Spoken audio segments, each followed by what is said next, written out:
এই ভিডিওটা আমার জন্য খুবই একটা ইমোশনাল ভিডিও হবে, কারণ ও হচ্ছে আমার একমাত্র পেট, যাকে আমি 8 বছর পেলেছিলাম। তবে ও আর আজকে আমাদের মাঝে নেই।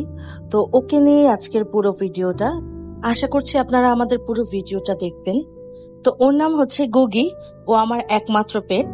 ওর বয়স যখন 1 মাস কি 2 মাস, তখন আমি কিনে নিয়ে এসেছিলাম একটা পেট শপ থেকে, একটা পশুর দোকান থেকে। পশু পাখিদের যে দোকানগুলো থাকে, ওখানে অনেক ছোট ছোট পাখিরা ছিল, অনেক পশু ছিল, বিড়াল ছিল, আরো অনেক কিছু ছিল। তো আমার কেন জানি ওকে দেখে খুবই মায়া লেগেছিল। ওকে আমি কিনে নিয়ে এসেছিলাম এবং 1 বছর 2 বছর করতে করতে 8 বছর ও আমার সাথে ছিল। ও আমার সুখে দুঃখতে সবকিছুতে ও আমার সাথে ছিল। ও যেটা করতো, ও সব সময় আমার আশেপাশে ঘুরতো। আমি যখনই ঘরে আসতাম, ঘরে আসার সাথে সাথে ও যেই রুমেই থাকুক না কেন, ও দৌড়ে চলে আসতো আমার কাছে। এবং দৌড়ে আসার পর প্রথম যেটা কাজ ছিল, সেটাই ছিল আমার পা চাটবে, আমার পায়ে আস্তে করে কামড় দিতে থাকবে, আমার হাতে কামড় দিতে থাকবে, কোলে উঠে যাবে। মানে এভাবে করে ও সবসময় এক্সপ্রেস করার চেষ্টা করতো যে ও আমাকে ভালোবাসে, ও আমাকে কতটা পছন্দ করে। ওর জন্য প্রতিদিন ওর খাবার হিসেবে কলমি শাক কিনে আনা হতো। ওর খুবই পছন্দ ছিল কলমি শাক। আর আমাদের সাথে টুকটাক এটাও খেতে খুব পছন্দ করতো, বিশেষ করে যে খিচুড়িটা, সেটা সে খেতে খুবই পছন্দ করতো।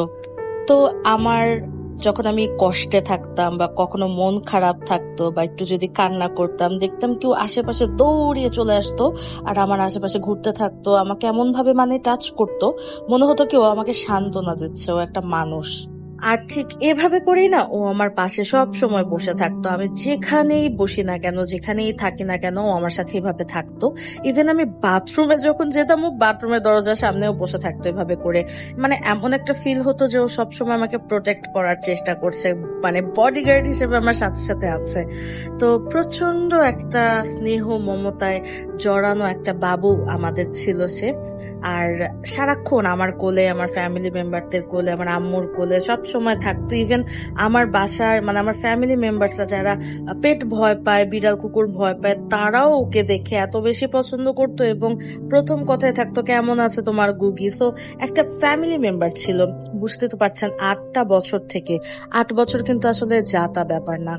8টা বছর থেকে সে আমাদের সাথে ছিল, একদম আমাদের ফ্যামিলি মেম্বার ছিল। তার ঘুমানোর টাইম টেবিল ছিল, খাওয়ার টাইম টেবিল ছিল, খাবারের আলাদা অনেক কিছু ছিল, ঘুমানোর জন্য আলাদা জায়গা ছিল, বিশাল বড় একটা খাঁচা ছিল যেটার গেট সব সময় খোলাই থাকতো, কারণ এটা ছিল ওর ঘরের মতো। ও ওখানে যে রাতে জাস্ট ঘুমাতো। তো অনেক আদরের ছিল আসলে। মাঝে মাঝে মনে পড়লে অনেক বেশি খারাপ লাগে। আমি গত বছর ওকে হারিয়েছি। গত বছর জানুয়ারিতে ও আসলে আমাদেরকে ছেড়ে চলে যায়, দীর্ঘ 8 বছর পরে। লাস্টের দিকে একটু সিক হয়ে গিয়েছিল, ভেট দেখানো হয়েছিল, সবকিছু ট্রাই করা হয়েছিল। তবে আসলে আল্লাহ যেটা যেভাবে রেখেছেন ভাগ্যে, সেটাই হওয়ার কথা, যার কারণে ওভাবেই আসলে শেষের সময়টুকু ও আমার কোলে ছিল, একদম শেষ যখন ওর নিঃশ্বাসটা ত্যাগ করে। তো আসলে সবকিছু মিলিয়ে আমার মনের মধ্যে সারা জীবনও থাকবে, কারণ ওর রিপ্লেসমেন্ট আর যত পেটি আমি আনি না কেন, ওর রিপ্লেসমেন্ট কখনোই হবে না। ও আমাদের গুগি সারা জীবন আমাদের সাথে থাকবে, আমাদের সারা জীবন আমাদের মনে থাকবে।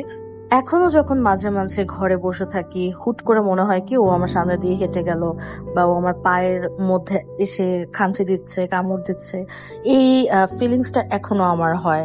আসলে এত বছর থেকে আমার সাথে থাকতো। তো অনেক দোয়া করি ওর জন্য, যেভাবেই আছে, যেখানে আছে, যেন ভালো থাকে।